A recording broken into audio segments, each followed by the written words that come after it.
Mean રાશિ કેવું રહેશે 2024? તમારી પાસે પૈસાની આવક રહેશે. આ વર્ષે કારકિર્દીની દૃષ્ટિએ સુખદ પરિણામો મળશે. આ સમયગાળામાં તમે તમારા કાર્યક્ષેત્રમાં સારું પ્રદર્શન કરશો. જો તમે કોઈ પણ પરીક્ષાની તૈયારી કરી રહ્યા હો તો તમને સકારાત્મક પરિણામ મળશે. ગણેશજી કહે છે કે મીન રાશિના જાતકો આધ્યાત્મિકતા અને ભગવાનની ભક્તિમાં લીન હોય છે. તમારો સ્વભાવ ગંભીર અને તોફાની હોવા છતાં તમારા વિચારો હંમેશા સરળ અને સારા હોય છે. તેઓ પોતાની ખુશી બીજા માટે બલિદાન આપવાનું પસંદ કરે છે. સાચા અને ખોટા વચ્ચે નિર્ણય લેવામાં હંમેશા માનસિક રીતે આત્મવિશ્વાસુ હોય છે. તેમની સારી કંપની અને ઉદાર સ્વભાવને કારણે લોકો તેમને પસંદ કરે છે. ફાઇનાન્સ. ગણેશજી કહે છે કે આ સમયે તમારા ખર્ચમાં વધારો થવાની સંભાવના છે. તમારા કામના એક્સપેન્શનથી તમને વધુ નફો થવાની સંભાવના છે. વર્ષની શરૂઆતમાં તમે આર્થિક રીતે મજબૂત રહેશો અને આ સમયે તમારી પાસે પૈસાની આવક રહેશે. સાથે જ અન્ય દસ્તાવેજી સ્ત્રોતો પણ વધશે. જો કે તમને ખર્ચ પર નફો પણ મળશે, પરંતુ તમારી નાણાકીય સ્થિતિ મજબૂત રહેશે.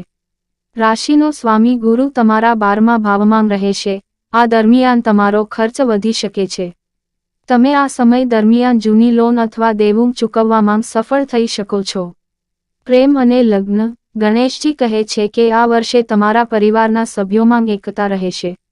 જો તમારા ઘરનો કોઈ સભ્ય સ્નાતક છે અને તમારા બાળકો છે તો તમને સલાહ આપવામાં આવે છે કે આ વર્ષે વધુ સારું પ્રદર્શન કરવા માટે તમારા બાળકને એડમિશન અપાવો. તેમાં તમારા બાળકને શિક્ષણમાં વધુ સારા પરિણામો મેળવવામાં મદદ કરી શકે છે. જુલાઈના મધ્યમાં તમારી માતાના સ્વાસ્થ્યમાં કેટલીક સમસ્યાઓ આવી શકે છે, તેથી તેમના સ્વાસ્થ્યનું ધ્યાન રાખો. પારિવારિક જીવનમાં ઉત્સાહ અને સકારાત્મક સંબંધો હોવા જરૂરી છે. બિઝનેસ. ગણેશજી કહે છે કે આ વર્ષે કારકિર્દીની દૃષ્ટિએ સુખદ પરિણામો મળશે.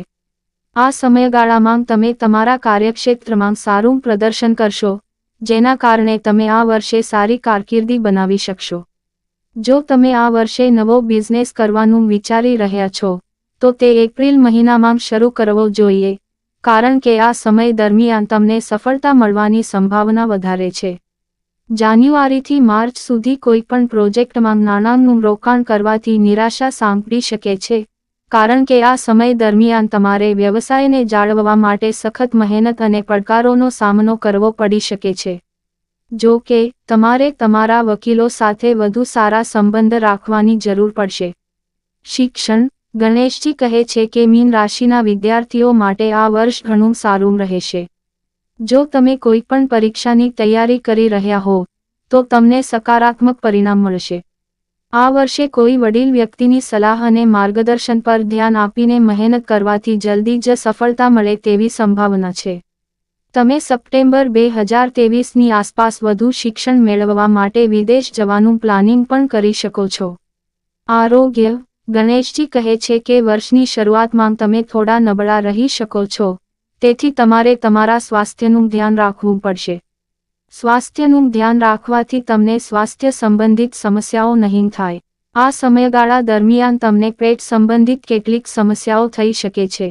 જો કે આ વર્ષે સ્વાસ્થ્ય સંબંધી કોઈ મોટી સમસ્યા થવાની શક્યતાઓ ઘણી ઓછી છે, પરંતુ તમારે નબળા પાચન તંત્ર અને અલ્ટ્રાસાઉન્ડ રોગ જેવી નાની સ્વાસ્થ્ય સમસ્યાઓનો સામનો કરવો પડી શકે છે. આ વર્ષે તમારા ખાનપાનનું ધ્યાન રાખો અને કસરત અને યોગ કરો.